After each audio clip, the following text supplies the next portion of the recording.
Hey there, welcome to my channel. If you're new, I'm Steven. I'm half deaf, fully gay, on the spectrum, and sober. And if you're returning, welcome back. I knew you couldn't stay away. Today, we're going to be talking about masking. Hey bro, you say mask? I'm mask. Mask for mask. What are you looking to get into? Uh, ick. No, gay, headless, grinder torso. We're not talking about gay men's obsession with toxic masculinity or heteronormative gender identities. We're talking about autistic or neurodivergent masking. Nah, bro, that's too deep. I'm out. Okay, well, see you later then. Anyway, back to masking. Masking is the intentional or unintentional, conscious or subconscious act of suppressing one's autistic or neurodivergent traits in order to better fit into or assimilate within society. I am definitely one of you. So people might do this for a variety of reasons. Everybody's different, right? Someone might do it to fit in or gain acceptance within a friend group. Other people might do it to avoid scrutiny within a friend group or perhaps at home or in their workplace. It might be done to avoid ramifications of being different or to avoid a uncomfortable interaction. Or someone might do it just to convince themselves that they aren't autistic or neurodivergent. And others still might do it because they want to put on a charming and attractive personality for YouTube. We're all different. Anyway, um, the problem with masking is that it causes harm to the person that is doing it, right? It requires an immense amount of mental and emotional bandwidth to constantly be putting on a show, constantly be performing, constantly altering your identity and core personality to whatever shape you think it needs to be to survive more or less in the world around you. And that is one of the key points about it, in my opinion, is that it really does feel like a survival mechanism, right? When I first started to understand it, and I mean, really, when I first heard the term, I thought it was a little bit silly, if I'm being honest. Like, it sounded flamboyant, it sounded dramatic, and perhaps a tad unnecessary. And I had a little bit of judgment about it towards myself and towards the idea of it, and perhaps even towards people who were doing it. And as I've been on this journey, I've come to realize that the reason I have those feelings is because of my own internalized ableism, right? I have this deeply ingrained concept that there are all of these things, all of these aspirations, all of these, you know, levels of function that I should be able to do, right? Just because I'm out of the box, able to do anything. And this is kind of this idea that has been just like pounded into our head by society our whole lives. This idea that you can and should be able to do anything the same as anybody else. And that is just not the case for people with mental health disorders.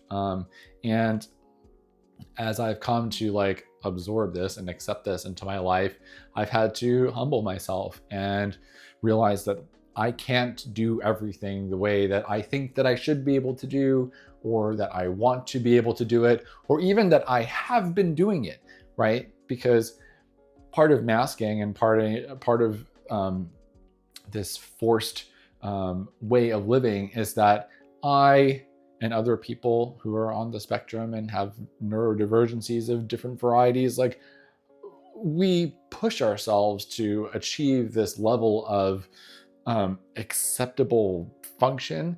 And it's incredibly hard. And, you know, for a while, we might not even know that we're doing it, right? Like, if you're someone like me, who has gone their whole life and not been diagnosed, like you're just thinking you're doing what you're supposed to be doing, right? Or trying to attain this level that you're supposed to be reaching towards, right? Because everyone tells you it's where you need to go and how you need to be and how you need to do things, and what is normal and what is expected of you.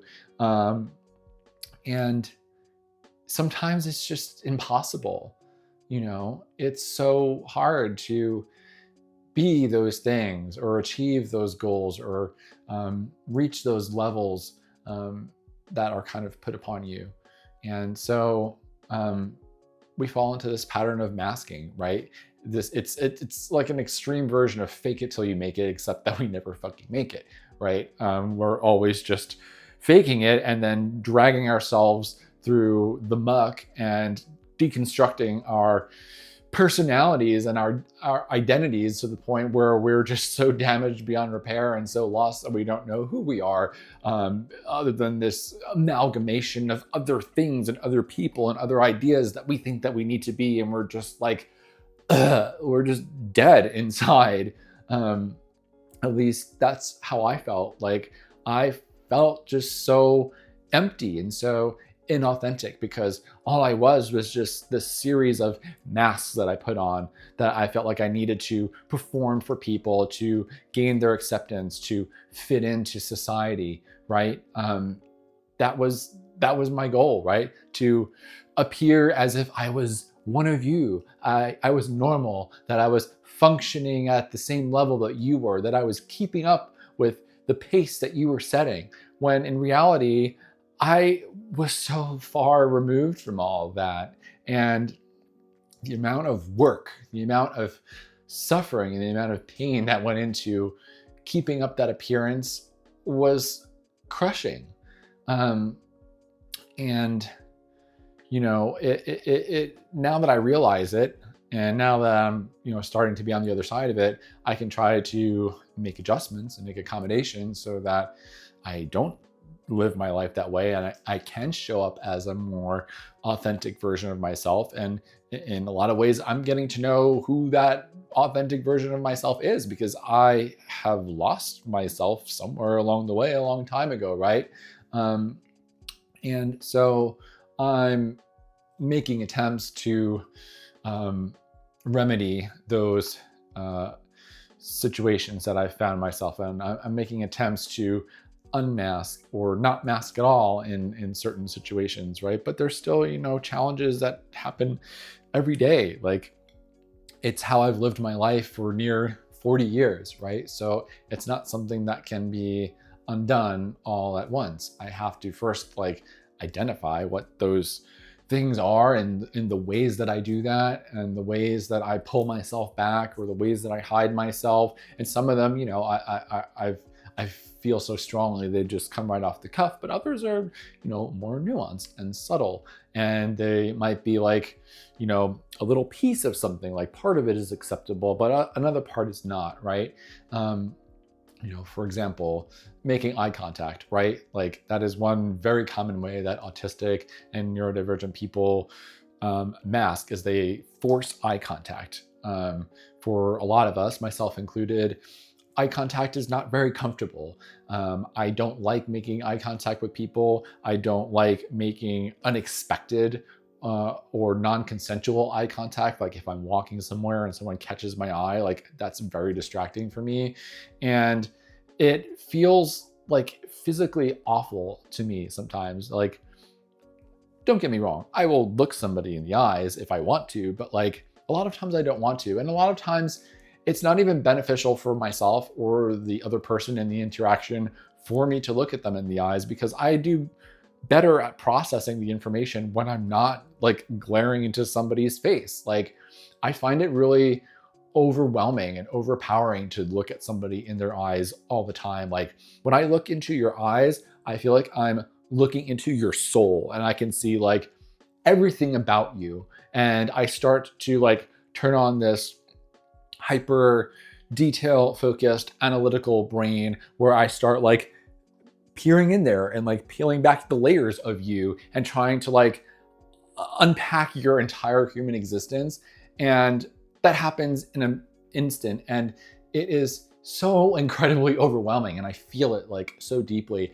And then on the other side of that, I feel that same feeling on my end when like somebody's looking at me. Like I feel so deeply observed and so deeply perceived, and it throws me off because then I start cycling about like, what are they seeing in there? And it's not like I have anything to hide, but it just feels like very personal and it feels very invasive. And I think that there is a time and a place for me to like open that doorway into that personal connection, but it's not all the time, right? But where the masking comes in, like we are just so ingrained by society with these concepts of like, it's rude to not look at somebody in the eyes. It's disrespectful.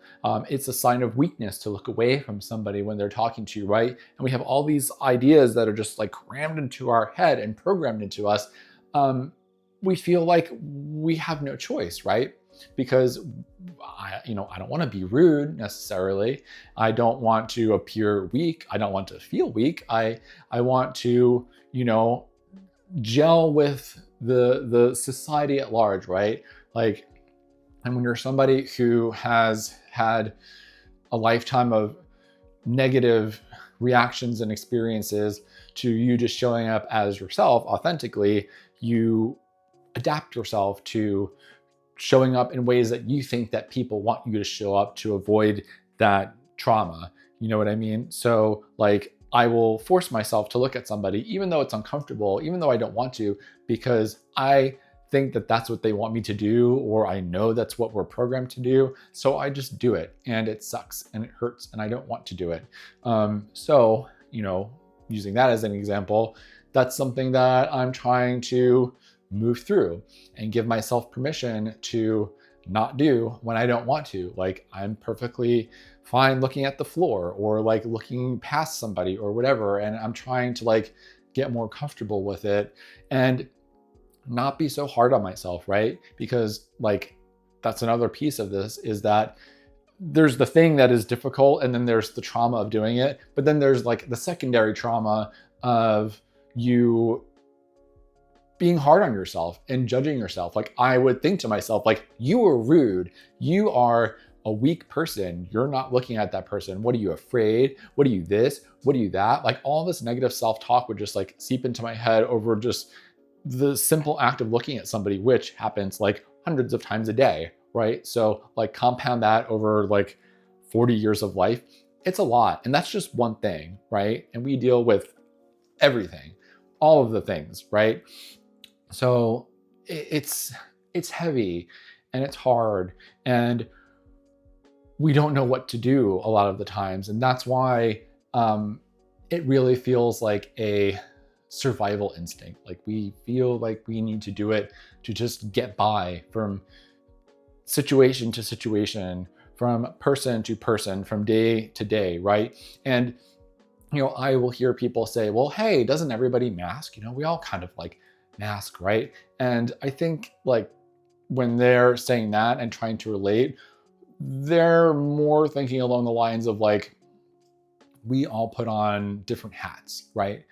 You go to work and you have your work hat. You come home, you have your family hat, your parent hat, your spouse hat. Eventually, maybe at the end of the day, you take off all your hats and sit on the couch with your favorite beverage.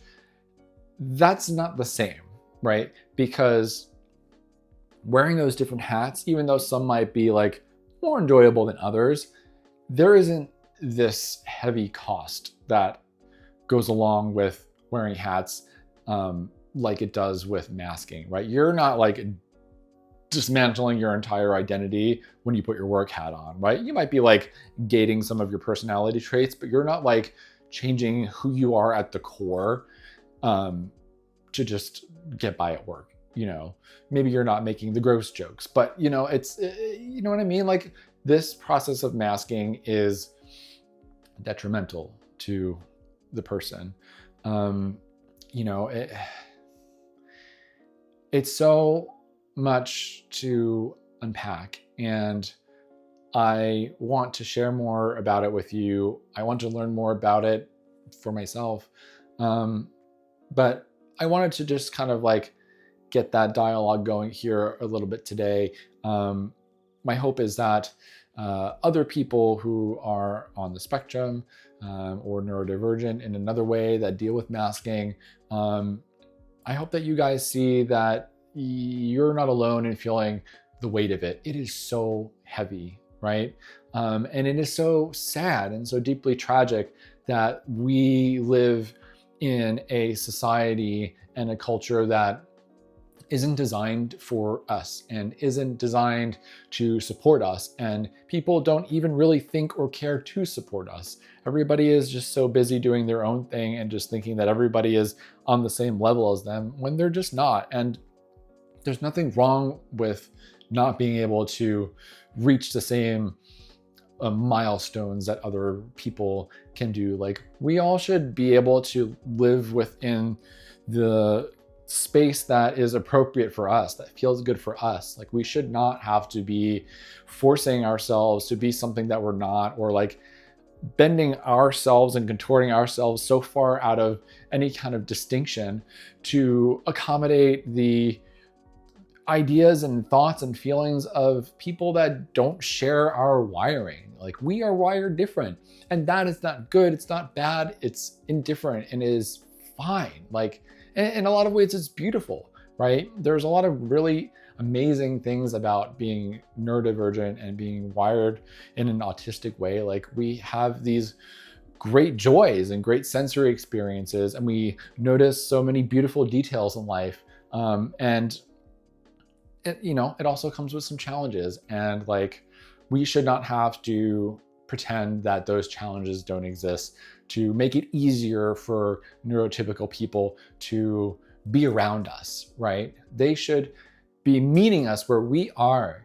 If you're not one of us and you're seeing this, like, maybe think about the people in your life who are neurodivergent, who are autistic, who do experience these things, and maybe start to like observe and see how maybe they might be uncomfortable, but they're pretending that they're not. Or maybe ask them if there's any ways that you can accommodate these needs of theirs, because I guarantee you that they would love to hear that. And there will be a list of things that you can do to help to be more caring, more attentive, and sensitive to those people in your life who are experiencing the,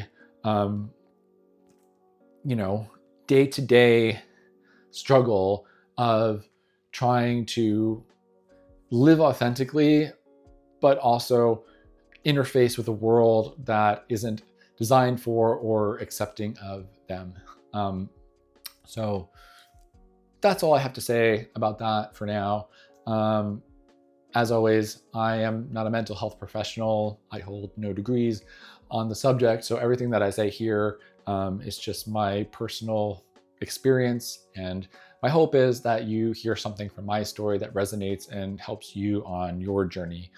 So with that, I will end this video. Thank you so much for your time and your attention. If you like my content or you want to see more, please subscribe to my channel, hit that like button and the notification bell, and you will be hearing from me again. Have a great evening. Ciao.